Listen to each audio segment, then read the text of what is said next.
दिल्ली से बीजिंग की दूरी है करीब 3,800 किलोमीटर। एक नॉर्मल फाइटर जेट को लगेंगे 4 घंटे, एक रेगुलर क्रूज मिसाइल को 2 घंटे। लेकिन जो मिसाइल इंडिया अभी बना रहा है वो यही डिस्टेंस कवर करेगी 17 मिनट में। और जब तक दुश्मन को पता चलेगा मिसाइल ऑलरेडी टारगेट हिट कर चुकी होगी। ये साइंस फिक्शन नहीं, ये इंडिया का हाइपरसोनिक मिसाइल प्रोग्राम है और ये दुनिया की वॉरफेयर हमेशा के लिए बदलने वाला है। Welcome, this is Aarush and आज का वीडियो है इंडिया के सबसे एम्बिशियस, सबसे क्लासिफाइड और सबसे गेम चेंजिंग डिफेंस प्रोग्राम के बारे में। डीआरडीओ इस वक्त 12 अलग अलग हाइपरसोनिक सिस्टम्स डेवलप कर रहा है, ऑफेंसिव मिसाइल से लेकर एंटी हाइपरसोनिक इंटरसेप्टर्स तक। इसमें 3 मेन प्रोजेक्ट्स जो दुनिया की नींद उड़ा सकते हैं, प्रोजेक्ट विष्णु, प्रोजेक्ट ध्वनि और LRASM। आज हम इन सबको एक साथ डिकोड करेंगे, लेकिन पहले समझते हैं कि हाइपरसोनिक एक्चुअली होता क्या है और क्यों ये इतना बड़ा डील है। लुक, हम सब जानते हैं कि साउंड की एक स्पीड होती है करीब 343 मीटर्स पर सेकेंड या लगभग 1235 किलोमीटर पर आवर। जब कोई चीज़ इससे तेज जाती है उसे कहते हैं सुपरसोनिक। जैसे हमारी ब्रह्मोस मिसाइल माख 3 पर चलती है, यानी साउंड से 3 गुना तेज। लेकिन हाइपरसोनिक का मतलब है माख 5 से ऊपर, यानी 6100 किलोमीटर पर आवर से ज़्यादा स्पीड। सोचिए, ये इतना फास्ट है कि मिसाइल जब एटमॉस्फेयर से गुजरती है उसके आगे की एयर इतनी कंप्रेस हो जाती है कि उसका टेम्परेचर स्टील के मेल्टिंग पॉइंट से भी ऊपर चला जाता है, 2000 डिग्री सेल्सियस से भी ज़्यादा। लेकिन असली प्रॉब्लम ये नहीं है, असली प्रॉब्लम है इसे इंटरसेप्ट करना। एक नॉर्मल मिसाइल एक प्रेडिक्टेबल पाथ पर चलती है, आप कैलकुलेट कर सकते हो ये कहाँ जाएगी। लेकिन हाइपरसोनिक मिसाइल एटमॉस्फेयर में फ्लाई करती है और मिड फ्लाइट में अपनी डायरेक्शन चेंज कर सकती है, यानी आप प्रेडिक्ट ही नहीं कर सकते ये कहाँ जाएगी। दुनिया का कोई भी करंट एयर डिफेंस सिस्टम इसे रिलायबली इंटरसेप्ट नहीं कर सकता। यही है हाइपरसोनिक का असली पावर। अब आते हैं इंडिया के सबसे क्लासिफाइड प्रोग्राम पर। प्रोजेक्ट विष्णु एक क्लासिफाइड प्रोग्राम है जो डीआरडीओ रन कर रहा, स्पेसिफिकली चाइना और पाकिस्तान के थ्रेट्स को काउंटर करने के लिए। इसका फ्लैगशिप सिस्टम है ETLDHCM, extended trajectory long duration hypersonic cruise missile. ये मार्च 8 से ऊपर की स्पीड पर फ्लाई करती है। यह एटमॉस्फेयर में फ्लाई और मिड एयर में अपनी डायरेक्शन बदल सकती है। लेकिन इसकी सबसे बड़ी खासियत है इसका इंजन, स्क्रैमजेट। स्क्रैमजेट का मतलब है सुपरसोनिक कंबस्शन रामजेट। ये वो इंजन है जो किसी मिसाइल को माख 5 से ऊपर सस्टेन्ड स्पीड पर रख सकता है। और इसकी खूबी क्या है, यह एटमॉस्फेयर से ऑक्सीजन लेता है कंबस्शन के लिए, यानी मिसाइल को अपने साथ ऑक्सीडाइजर कैरी नहीं करना पड़ता। इससे मिसाइल लाइटर होती है, रेंज ज़्यादा होती है। अब सुनिए ये माइलस्टोन जो अभी अभी हुई है। 9 जनवरी 2026 को डीआरडीओ के हैदराबाद लैब ने फुल स्केल स्क्रैमजेट कंबस्टर का 12 मिनट से ज़्यादा का ग्राउंड टेस्ट सक्सेसफुली कंप्लीट किया। 12 मिनट। 2020 में जब HSTDV टेस्ट हुआ था तब स्क्रैमजेट सिर्फ 22-23 सेकेंड्स चला था और अब 12 पूरे मिनट्स। ये उतना ही बड़ा लीप है जितना साइकिल से रॉकेट पर जाना। डिफेंस मिनिस्ट्री ने इसे पाथ ब्रेकिंग माइलस्टोन बताया और कहा कि इंडिया अब एडवांस्ड एरोस्पेस कैपेबिलिटीज में दुनिया के सबसे आगे के देशों में है। लेकिन प्रोजेक्ट विष्णु अकेला नहीं है।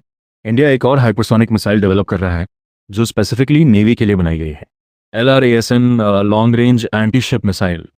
यह इंडिया का पहला हाइपरसोनिक वेपन प्लेटफॉर्म है जो एक्चुअली डिप्लॉय होने के करीब है। इसकी रेंज है 1500 किलोमीटर से ज़्यादा और कुछ कॉन्फ़िगरेशंस में ये 2500 किलोमीटर तक जा सकती है। ये शिप से, ज़मीन से और फ्यूचर में सबमरीन से भी लॉन्च हो सकती है। इसका काम क्या है? Indian Ocean, Bay of Bengal और अरेबियन सी में दुश्मन के वॉरशिप्स को डिस्ट्रॉय करना। सोचिए, चाइना का एक एयरक्राफ्ट कैरियर इंडियन ओशन में एंटर करता है, LRASM उसे 1500 किलोमीटर दूर से हाइपरसोनिक स्पीड पर हिट कर सकती है। एयरक्राफ्ट कैरियर को रिएक्ट करने का वक्त ही नहीं मिलेगा। नवंबर 2024 में डीआरडीओ ने ओडिशा कोस्ट से इसका सक्सेसफुल फ्लाइट ट्रायल किया। मिसाइल ने 1500 किलोमीटर से ज़्यादा रेंज डेमोन्स्ट्रेट की और एक्यूरेट टर्मिनल मनोवर्स दिखाए। डिफेंस मिनिस्टर राजनाथ सिंह ने इसे हिस्टोरिक अचीवमेंट बताया और जनवरी 2026 में रिपब्लिक डे परेड में पहली बार ये मिसाइल पब्लिकली शोकेस की गई। इंडिया ने दुनिया को बता दिया, हम सिर्फ डेवलप नहीं कर रहे, हम डिप्लॉय करने के लिए तैयार हो रहे हैं।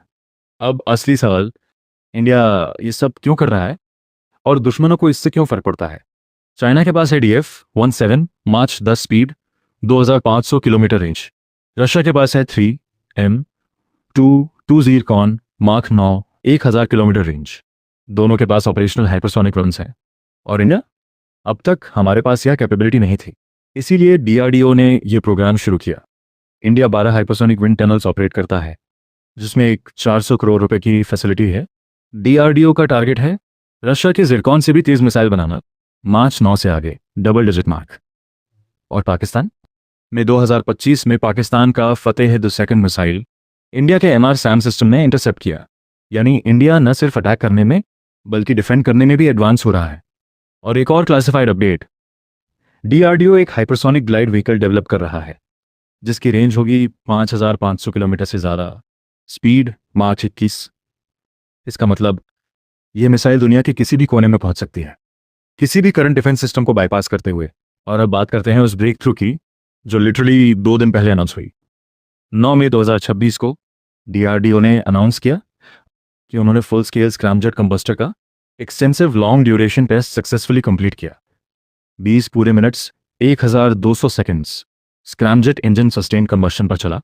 यह इतना बड़ा क्यों है? एक एनालॉजी समझिए।